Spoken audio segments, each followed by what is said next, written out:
नमस्कार, मैं हूँ लीला। स्वागत है आपका हमारे चैनल में। आज का विषय है पशुपति व्रत में मासिक धर्म में क्या व्रत कर सकते हैं या नहीं। मासिक धर्म के कितने दिन बाद हम पूजा कर सकते हैं। क्या मासिक धर्म में हम बाल धो सकते हैं।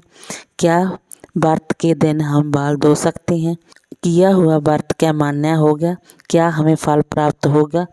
इस विषय पर हम बात करेंगे। वीडियो को अंत तक देखें ताकि आपको जानकारी पूरी प्राप्त हो सके।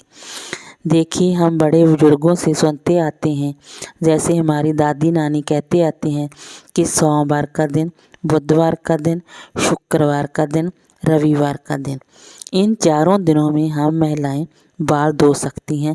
इसमें कोई दोष नहीं लगता और बहुत ही शुभ दिन होते हैं। इस दिन हम बाल बेझिझक धो सकते हैं। परंतु क्या आप जानते हैं जिस दिन हम व्रत करते हैं शास्त्रों का उस दिन के बारे में क्या कहना है। उस शास्त्रों का कहना है कि उस दिन आपको बाल नहीं धोने चाहिए जिस दिन आप व्रत करते हैं, क्योंकि अगर आप उस दिन बाल धोते हैं तो चंद्रमा या तो ऊंच स्थिति में होता है और या फिर नीच की स्थिति में होता है। और चंद्रमा और शुक्र और शनि और गुरु ये चारों ग्रह व्रत के दिन बाल धोने से कमज़ोर हो जाते हैं। इसलिए आप बाल एक दिन पहले ही धोएं। अगर आप एक दिन पहले बाल नहीं धो सकते और आपको व्रत के दिन बाल धोना ज़रूरी समझते हैं और आपको लगता है कि व्रत हमें शुद्ध होकर हमें बाल धोकर ही व्रत रखना चाहिए, तो आप बालों में थोड़ा सा कच्चा दूध लगाएं और उसके बाद बाल धो सकते हैं। आपको कोई दोष नहीं लगेगा। अब मैं बात करूंगी क्या मासिक धर्म में बाल धो सकते हैं। देखिए, पहले दिन, दूसरे दिन और तीसरे दिन आप मासिक धर्म में बाल ना धोएं। चौथे दिन आप मासिक धर्म में बाल धो सकते हैं। अगर आपने चौथे दिन भी मासिक धर्म में बाल धोने हैं तो आप गर्म पानी से ही बाल धोएं। इससे आपको कोई नुकसान नहीं होगा। आप बेझिझक बाल धो सकते हैं। अब मैं बात करूंगी कि मासिक धर्म में पशुपति व्रत करें या ना करें। करें तो कैसे करें। देखिए, पशुपति व्रत आपको मासिक धर्म में भी करना होता है। पशुपति व्रत सिर्फ 5 ही व्रत होते हैं। इसमें आप इस कर्म को आपने टूटने नहीं देना। इस व्रत को आप लगातार ही करना होता है। इसलिए मासिक धर्म में भी आप व्रत को बीच में ना छोड़ें। अब मैं बात करूंगी मासिक धर्म में कितने दिन बाद पूजा कर सकते हैं।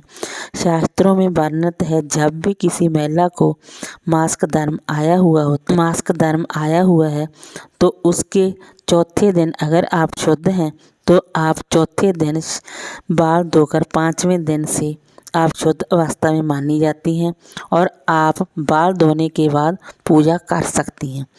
परंतु कई महिलाएं चौथे 5वें दिन भी पूरी तरह शुद्ध नहीं होती हैं। अगर आप चौथे 5वें दिन पूरी तरह शुद्ध नहीं हैं तो आप पूजा ना करें। ऐसे में आप व्रत करें। ऐसे में आप घर के किसी और सदस्य से पूजा करवा सकते हैं, परंतु व्रत आपको ही करना होगा। जिस दिन आपको मासिक धर्म आया हुआ है उस दिन आप ना तो मंदिर जाएं, ना ही किसी मूर्ति को स्पर्श करें, ना ही आपने किसी पूजा सामग्री को हाथ लगाना है, परंतु आप मानसिक पूजा करें। अब मैं बात करूंगी मानसिक रूप से पूजा आपने कैसे कर। आपने ना तो जल देना है, ना ही किसी मूर्ति, फोटो, प्रतिमा को टच करना है।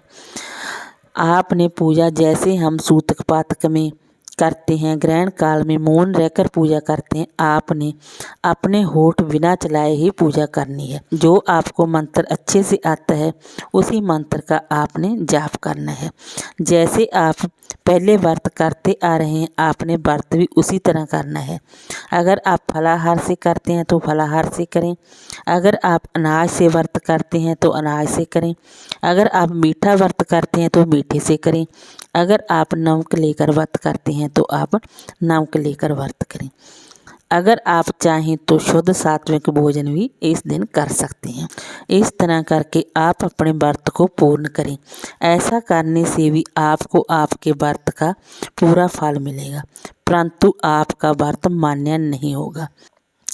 मासिक धर्म में ना तो आपने प्रसाद के 3 हिस्से करने हैं, ना ही आपने दीपक जलाना है। हाँ, प्रदोष काल में भी आप मानसिक पूजा करनी है। अब बात करते हैं, कई बहनों का कहना है कि जब व्रत काउंट ही नहीं होगा तो व्रत हम क्यों करें।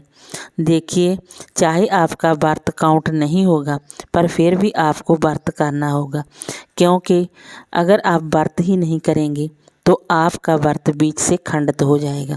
इस व्रत के कर्म को पूरा करने के लिए आपको व्रत करना होगा। अगर आप मासिक धर्म में, सूतक पातक में, ग्रहण काल में मंदिर जाते हैं या फिर मूर्ति को स्पर्श करते हैं तो आपके द्वारा पहले किया गया व्रत पूजन सब खंडित हो जाएगा। इसलिए आप ऐसी गलती भूल कर भी ना करें। अध्यापन के दिन मासिक धर्म आ जाए तो क्या हम अध्यापन कर सकते हैं? जी नहीं, आपको मासिक धर्म में अध्यापन भी नहीं करना है, क्योंकि उस दिन ना तो आप प्रसाद के 3 हिस्से कर सकते हैं, ना ही आप मंदिर जा सकते हैं, ना ही आप 5 दीपक लगा सकते हैं और ना ही आप देहली पर दीपक लगा सकते हैं। तो ऐसे में आपका व्रत कैसे लगेगा? ऐसे में आप छठे सोमवार को व्रत का अध्यापन करें। पीरियड के दिन आप शुद्ध सात्विक भोजन भी कर सकते हैं।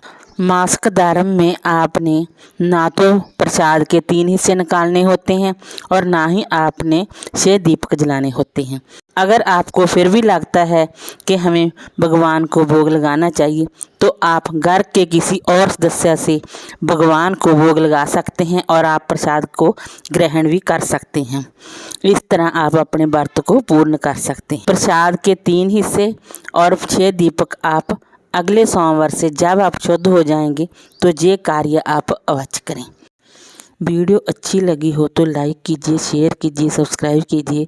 Thanks for watching this video.